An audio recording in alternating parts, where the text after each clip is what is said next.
And I say, okay, the Deputy Minister, Honorable Jeffrey, is with us as well. Welcome to you as well, Honorable Deputy Minister. Members, as I was indicating that we have two items on the agenda. The first one is the briefing by the Department of Justice and Constitutional Development on the determination of remuneration for judges and constitutional court judges and magistrates for 2021. And the second item, we're going to be dealing with the committee report on the draft amended legal aid regulations. In terms of the first agenda item, on members, you would have received the notice that we got from the President on the determination of remuneration of constitutional court judges and judges of other courts. And I think on this item, honourable members, Honourable Deputy Minister has joined us to speak to this document. I understand there's no formal presentation, I think, given the nature of what is contained in the documents. But without further waste of time, I'm going to hand over to the Deputy Minister to take us through, and thereafter members can engage on the document. Deputy Minister. Thanks very much, Chair, and good morning to the honourable members. This is not actually something from the department; it's from the President, as you would have seen. A letter for the President, from the President to the Chairperson of the NCOP from the 13th of April, regarding the determination of the remuneration of magistrates, and a similar one for the judges. And as you should recall, the judiciary are entitled to such remuneration, that's salaries, allowances, and benefits, as determined by the President from time to time by notice in the Gazette, after taking into consideration the recommendations of the Independent Commission for the Remuneration of Public Office Bearers. So on behalf of the Office of the President, I present the determination by the President of the remuneration of judges and magistrates. This determination is for the last financial year, with effect from the 1st of April 2020 until the 31st of March this year. The Commission unfortunately only gazetted its report of all office bearers, including members of Parliament, only on the 31st of March. So that's why the letter was only sent on the 13th of April. The Independent Remuneration Commission, after having considered, amongst others, the fiscal condition of the country, the state's wage bill, and the impact of the salary increment of the public office bearers on the fiscus, and the general status of the country, which has been negatively affected by the COVID-19 pandemic, and the affordability of the fiscus, they recommended a 0% salary increment to everybody, from the President down. Honourable members, you're aware that applied to yourselves, but that's what they recommended for the past financial year.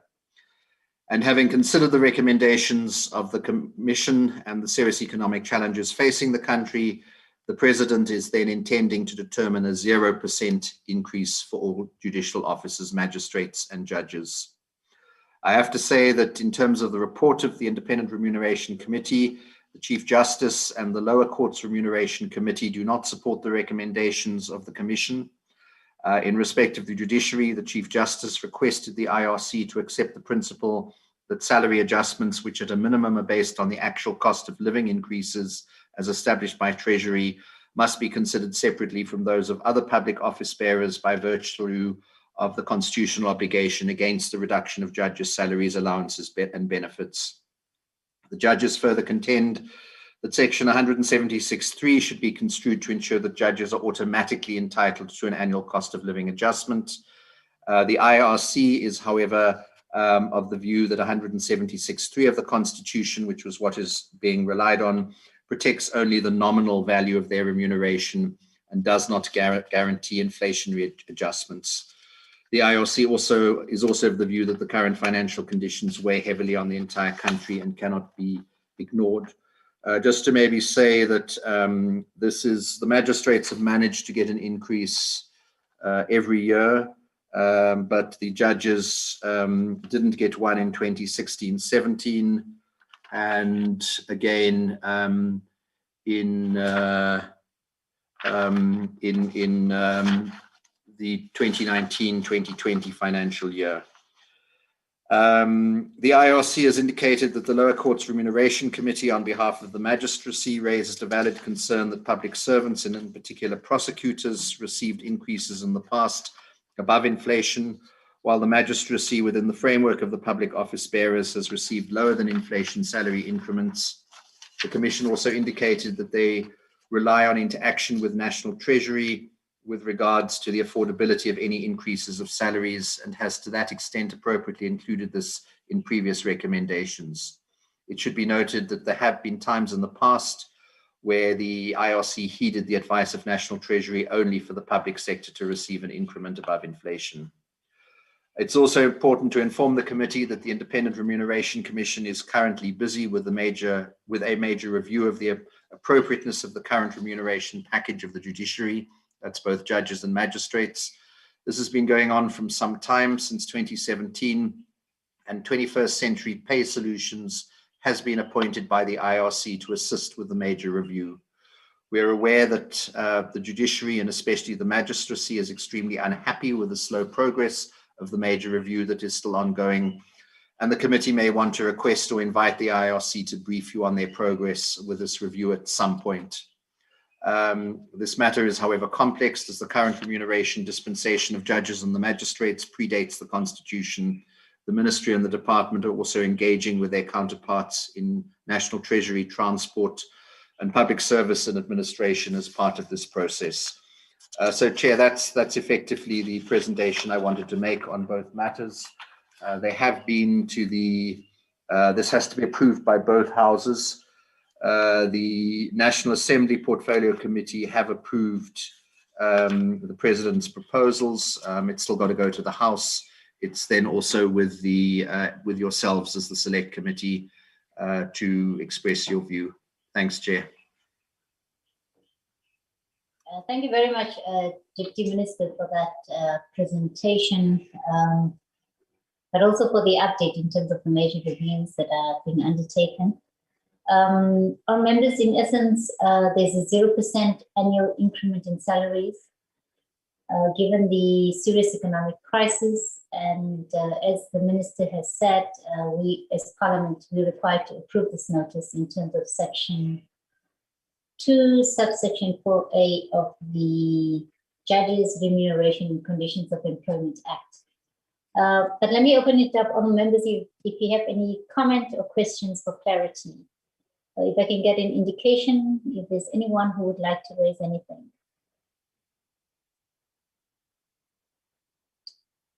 If not, no, not really, nothing. Okay, thanks. I take it that members are comfortable with the presentation and they have no questions of clarity. Then all members, we will then in a subsequent meeting deal with the report of the committee. Honourable Mtetwa. Yes, I see your hand now. Honourable Mtetwa. No, thank you very much, Chair, for the report. I'm just asking myself, Chair, what right do we have? I heard the minister, the deputy minister, saying that the judges are not happy about this. So what could be the process going forward if they continue to say what we are agreeing upon today? Firstly, let me say I support the move to say the report from the president. What would be the process from here if they continue saying that they are not happy?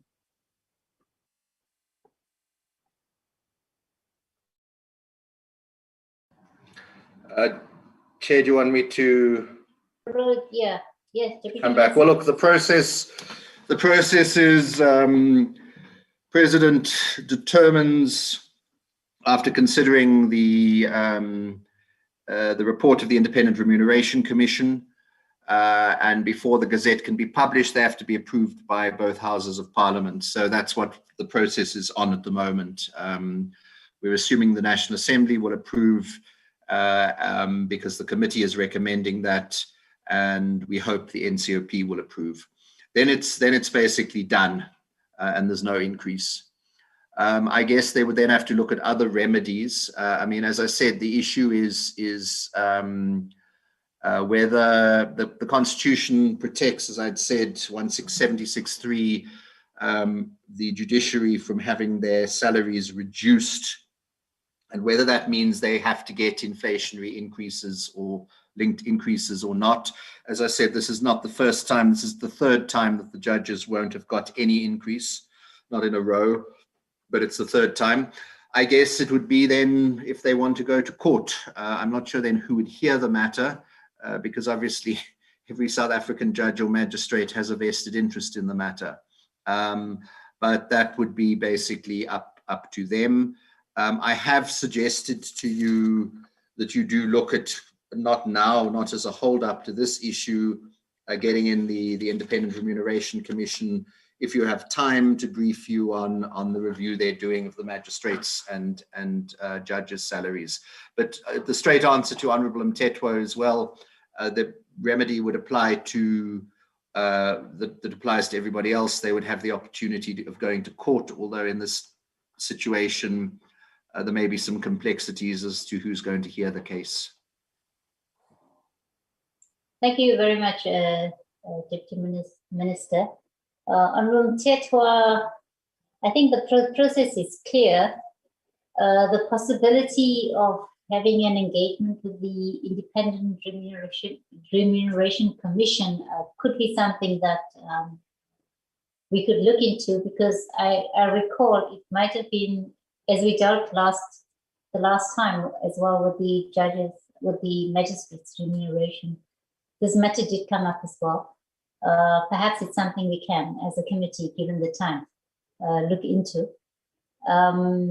That being said, then, all members, I take it that we're comfortable with this report, and we will then deal with the committee report at a later stage or in the next meeting. That being said, all members, Honourable Mthethwa, I'm not sure if you still, are you okay? I'm okay, Chair, thank you. Okay, no, it's fine. I just see you on the screen. Okay, that being said, then, Deputy Minister, thank you very much. You are released, given that I understand you came into this meeting from another meeting. We're just going on to our next agenda item, but you're welcome to stay with us. Members, the next item relates to the adoption of the committee report on the draft amended legal aid regulations. Members will recall that we received a briefing on the regulations, I think it was earlier this year, around March, by Legal Aid South Africa, and I think that's where we deliberated on the matter. And the item obviously served in front of us because in terms of any regulations made under Section 23 of the Legal Aid Act requires that it be tabled in Parliament. And it also requires that both houses of Parliament need to approve these regulations. We had engaged at that point on the matter. So today we're tabling the report of the committee, and it's been tabled for consideration and adoption.